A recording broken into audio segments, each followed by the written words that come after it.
What if surviving a disaster isn't the hardest part? What if the real battle begins afterward, when you're left wondering why you're still here? What if the hardest person to face is yourself? After a hurricane flattens neighborhoods, or wildfire swallows everything in its path, or war leaves behind only dust and silence, not every survivor feels grateful. Some feel haunted. Some carry a weight heavier than rubble, the belief that they could have done more, should have done more. This is what psychologists call survivor's guilt, and it's far more common than most people think. According to the American Psychological Association, over 90% of disaster survivors experience some level of guilt, whether it's for surviving when others didn't, for decisions made in panic, or for moments of paralysis that feel unforgivable in hindsight. Imagine a mother who escapes rising floodwaters but couldn't reach her child in time. A firefighter who saved 5 people but lost 1. A soldier who followed orders and watched a friend fall behind. These moments, born in chaos, often become silent trials, where the survivor becomes their own harshest judge. No emergency kit prepares you for that. No government response plan addresses the inner conflict that comes after the sirens stop. And society as a whole rarely talks about this kind of grief, the grief of being alive. But we must, because forgiving yourself isn't weakness. It's survival of a different kind. It's choosing to live fully, even when part of you wants to stay in the past. In this series, we'll explore what survivor's guilt really looks like, why it takes root so deeply, and how we can begin the quiet, necessary journey of self-forgiveness. Coming up, the psychological cost of chaos, what trauma studies reveal about our decisions during disaster. We often focus on physical survival after a disaster, the broken homes, the missing infrastructure, the emergency aid. But what about the invisible damage? When the storm passes, many survivors are left with a nervous system stuck in overdrive. The heart races at night, the mind replays every decision, and guilt takes root in silence. Research from the National Center for PTSD shows that people exposed to natural disasters or violent conflict are significantly more likely to develop acute stress disorder or long-term trauma. But here's the twist. Not everyone suffers because of what they saw. Some suffer because of what they didn't do. This includes the people who froze instead of helping, the ones who saved themselves but couldn't reach a loved one, the ones who followed instinct and then questioned everything afterward. It's easy, from a safe distance, to assume we'd act heroically. But studies on human behavior under extreme stress show otherwise. During moments of panic, our brain shuts down complex reasoning. It defaults to fight, flight, or freeze. And those instincts aren't moral judgments, they're biological survival responses. That doesn't mean the pain is any less real. People still carry shame. They still blame themselves for what they think they should have done differently. But the truth is, no one is prepared for the exact moment disaster strikes, and no one makes perfect decisions when everything is collapsing.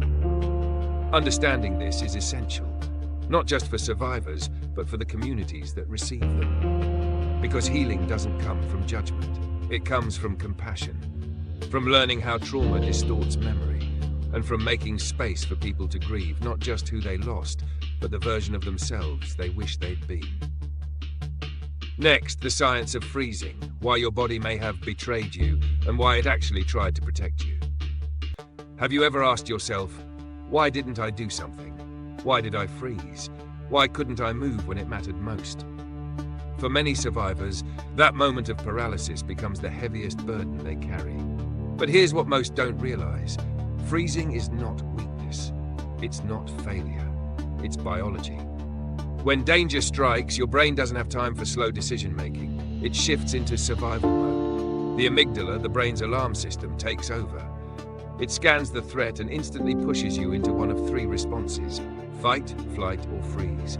And freezing isn't rare, it's common. In fact, studies on trauma survivors show that nearly 1/3 of people experiencing a life-threatening event respond by shutting down physically or mentally. It's the body's way of minimizing detection, conserving energy, or avoiding further harm when escape feels impossible. In military psychology, it's called tonic immobility.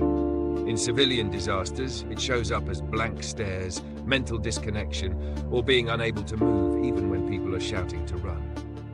The tragedy is, survivors often interpret this as failure. They replay the moment again and again. They hear the silence of that second like a scream, and it haunts them. But the truth is, you didn't choose to freeze. Your body did what it was designed to do under extreme threat. Understanding this isn't about making excuses. It's about telling the full story, one rooted in science, not shame. Because self-forgiveness begins not just with grace, but with knowledge. And if you're one of the many who stood still when others ran, you need to know this. You're not broken, you're human, and you deserve to heal too. Next, survivor's guilt, why being alive can feel like a burden, and how we begin to carry it differently. It's a strange kind of pain, being alive when others aren't. You escaped the building, you swam to shore, you walked out of the war zone, and everyone tells you you're lucky. But inside, it doesn't feel like luck. It feels like weight, heavy, unspoken, unrelenting. This is survivor's guilt, the invisible wound that many carry after disaster. It doesn't always show up right away. Sometimes it creeps in weeks later, in the silence, in the moment you laugh for the first time since it happened and feel instantly ashamed, in the moment you reach for your phone to text someone and remember they're gone, in the moment someone says, "At least you made it." The guilt isn't just about surviving, it's about the meaning of survival. Why me? Why not them? Did I do enough? Did I deserve to make it out? These questions echo in the mind long after the debris is cleared. Psychologists say survivor's guilt is a form of moral injury, when your actions or lack of actions violate the deeply held values you believe about yourself. It's not about blame, it's about identity. You believed you would protect. You believed you'd be brave. You believed you'd never leave someone behind. But in the chaos, your body chose survival. And now your heart is left trying to make sense of it. Here's the truth. You didn't choose the disaster. You didn't choose who would be taken. And your survival is not an insult to their memory. It's a chance to honor it. Not by staying stuck in shame, but by living with purpose, by remembering, by telling the truth, even when it hurts.